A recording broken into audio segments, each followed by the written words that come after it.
What's going on, Show Nation? It's Movie with Movie Gaming TV, and in today's gameplay, we got Adam Wainwright on the hill at 96 overall that I just unlocked from the Chase Out the Grind. Be sure to check that video out if you haven't already. This is an events game because I'm grinding for Jake Arrieta, so I decided, why not throw Adam Wainwright in here, see how he is. It took me a couple games to get him. One thing I noticed right off the bat that's completely different than last year is his motion is not the same as it was in the past. Last year his motion was awesome. It was really smooth, and now this year his stretch looks a little bit different than Thor's, but his windup reminds me a lot of Thor's. I don't know if they re-mocapped him, like motion captured his windup or anything like that, but it definitely feels a lot different. So that's the first thing I noticed. I really like his pitch selection: sinker, curveball, cutter, and change. They put the four seam down at the bottom. And if you guys don't know about pitches, like the way that your the first and second pitch that a guy has, they have better break, they have better speed generally. And as it goes down that list, they get worse and worse. It's kind of obvious, just thinking about it, but that really is how it is. It's the same way if you make your creative player a pitcher, like when you're feeding them cards, it'll make your first three pitches really beast, and then the fourth and the fifth pitch, they take a lot of cards to build up. And it's kind of the same way. You can always check out daddyleagues.com, go under Diamond Dynasty and search for any player, and on the pitchers they have a lot of in-depth stats on as far as break per each individual pitch, and they have velocity and how fast each pitcher throws. So be sure to check that out if you're ever interested. So we get on first there with Springer. This Schwarber has been an absolute event beast. You get him from the Cubs collection. He lines out there. And I also have liked George Springer. I really need to get Carlos Gomez from the ticket counter when they put him back in. I think that's one guy I really need. And also the events. The best player in events is that Matt Kemp, 97. He's got the perfect. He's the best player that you can possibly get. So if you have him, obviously you're using him. If you're facing him, it's probably the toughest player to go against. But this is pretty much the lineup. I've been using Springer. I've been using that Schwarber. I've been using my boy KB. I love Chris Bryant, even when it's not an event like this. So I have him hitting third and playing third base. I've been using Cody Bellinger. I don't have the Player of the Month one. I just have the regular one, but he's been playing pretty good. If you guys don't have Jake Lamb, I'm not using him, but after this run is over, I'm planning on picking him up to use him, because honestly, when he plays up, he's as good as Ted Williams at hitting versus right-handed pitching. He's amazing, so make sure that you pick him up if you haven't already. I've been using the Giancarlo Stanton that you get from the NL East. Pretty much what I did to build my lineup was I went on Daddy Leagues again. I think you can do it on the Show Nation as well. They talk about it in the blog. And you can search, you can filter the search to search for players with the highest vision possible. You can set it to a tier of 50, I believe, and then see pretty much the best players that you can pick up. So it's a good way to build your lineup, and it will be a good way to build your lineup in future events. I like the Giancarlo though. It's kind of a weird lineup, but I do like it. My defense isn't spectacular or anything.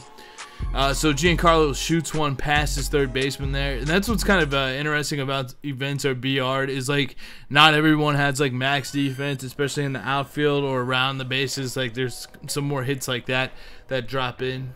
All right, so let's go ahead and cut to the second inning here, top of the second, to see some more Wainwright. His curveball is still nasty. I really wish they would have kept in his old motion. His old motion was just badass, man. It was so smooth. His curveball, I don't know if it has the same amount of depth that it did in last year's game when he was a closer, but then again, this is the starting pitcher version, not the closer version.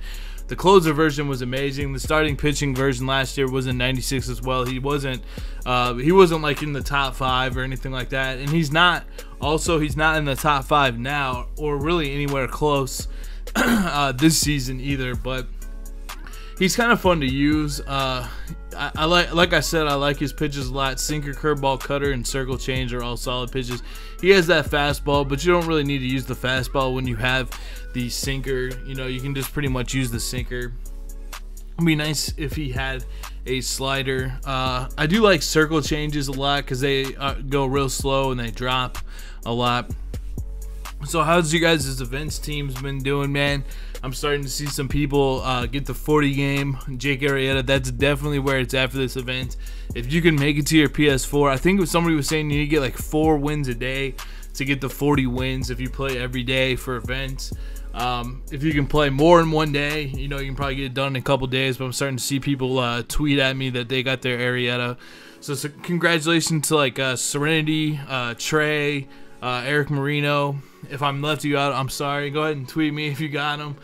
Some people are definitely thinking about selling him. I'm not sure what his current price is. I might actually look at what his current price is right now as I'm recording this this video here. But you know, like, some people are gonna sell him. It's hard to say where his price point's at. I'll tell you this: if he was a 12 game reward, he would be like 250,000 stubs. Looks like he's at 169 to 162. I kind of expect that to go down to like 150, 145, especially by the end of the event. That'll probably be where he is at for his price. And then once the event's over, I could see him jump back up to like 180, 200. Even Louis Tiant right now, guys, I'm looking at it, 299,899 by now. I think he is the best pitcher in the game. Arrieta is a close second. It's just that Tiant has the knuckleball. If you know how to mix your pitches with him and use his fastball, his slider, how to use his curveball, when to use his curveball to mix it with the knuckleball. He has 92, 91 H per 9 and K per 9. So I mean that's pretty dang incredible, to be honest with you. Let's go look at Phil Niekro real quick and see what his price is at. He's at 145 and 115. I'm glad I picked up Niekro when he was cheap. I think I pitched like one game. I think I picked up Niekro right before I got Tiant, or around the same time. So yeah, I could see this Arrieta being about 200K, because it will be pretty popular. But once he's gone, he's gone. And a lot of high-level players, they're gonna keep him in their rotation. They're not gonna sell him. They're gonna hold on to him. And then there's a lot of lower-level players that put in the work this 10-day period during the events. They got their guy, and they're gonna push him for that 160, 150 like real quick. Because what they're going to do is, you know, then they can pick up like pretty much any diamond that they want. And they could almost pick up 2 diamonds. They could get a plethora of gold cards that they like. So there's going to be a lot of people that want to cash in on that, and I understand that. You could also wait. You could wait until he's about 200K. So that's pretty much my prediction. He's at 169, 162 right now on Sunday as I'm recording this video.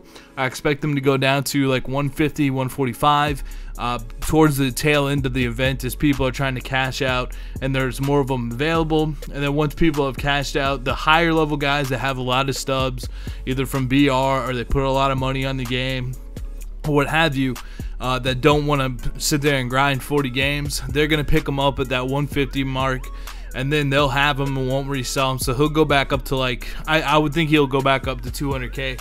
It's hard to say like how many of them have been bought and sold. But now we're in the 4th inning, and this is when things get a little bit crazy. You can already see it gave up that home run to George Springer. It's kind of at the end of his rope here for Adam Wainwright in the events, because your stamina goes away really quick in the events. What really started happening is it just started lagging really, really bad. As you can see, it goes all the way past the line, and that's not my fault. Like, I pushed up on the stick, but it just hit like a lag spot. And you guys can see here, watch this situation. So this is not lagging on your YouTube video. This is just lagging. I'm moving the ball around. I'm trying to wait for the lag to pass. And what I really should have done is call pause. Like, you need to call pause and then go up and down and cycle through the menu and the pause menu until you notice it's not lagging a lot. Don't do what I just did here, but I'm moving it around. And I didn't even throw to click a pitch. I just ran out of time. Like, I forgot about that. So when you run out of time, like, you only have a set amount of time before the ball automatically gets thrown. And he threw it right down the middle and hit it. And ends up taking the lead on a couple of yellow throws from me.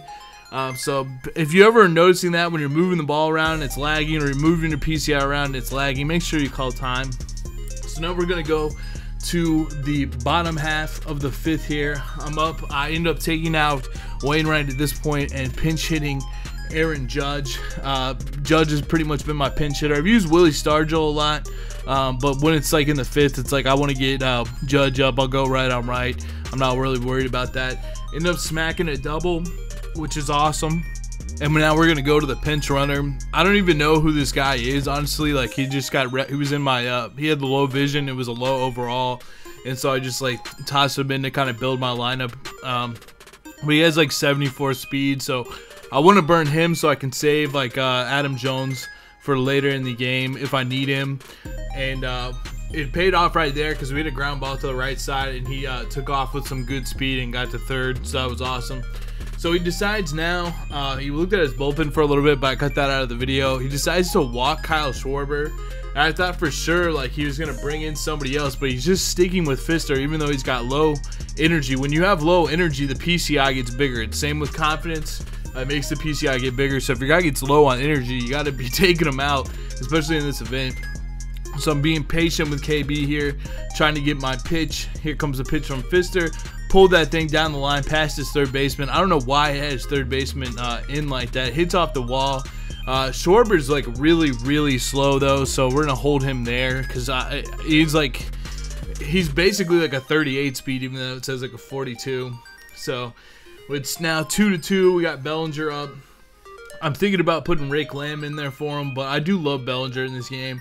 He's got a good swing, and he's got a lot of power, and he's good on defense, I feel like, too. We hit it that far. That's far enough for Schwarber to get home. He should have cut that ball when he and thrown it to 3rd when he cut the ball, but he decides to go home with it. He might have had a shot there and got me out of the inning, but it didn't end up mattering. And so now I bring in Kenley Jansen. It's 2-3. I'm thinking I'm in a good spot here. End up going with the sinker away. I see him chase that, so I'm like, all right, let's go right back to that after I see that swing.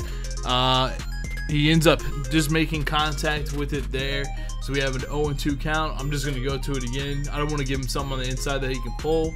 He ends up hitting it out to left field. Easy play for Schwarber. So now Aaron Judge steps up to the plate, and still I kind of keep the same combos with Kenley. If you have Kenley, these are the combos you want to use to right. You know, just if I like to throw that slider out on the other corner, out on the outside corner, and then I'll go back in with the sinker, just kind of like off the plate. So if I miss badly, it'll be like right on the corner there for the strike. And now he decides to put in Greg Bird for George Springer. I would have kept in George Springer here without question, but you know, sometimes you got to make a move. And I ended up going, and I missed my spot down the middle there, and so his move paid off. Congratulations to my opponent. Hey man, I really can't knock it if it worked. So good move there. And now he's got his Cody Bellinger up. I throw a cutter inside, and look at that swing, and look at this swing. Another cutter inside. I see a terrible swing. I decided to go back outside to switch his eye level, and again I missed it right down the middle on the stick. I just messed up. What do you know, dude? He hits a freaking bomb to go up 1 run in the top of the 6th. But, you know, we end up getting out of it. I pinch hit Trevor Story for Brad Miller. He's got Zach Britton on the hill. First pitch, man. Boom. Your boy ain't playing, man. He left that right in the middle. I was ready. He pulled that shit out for a home run to left.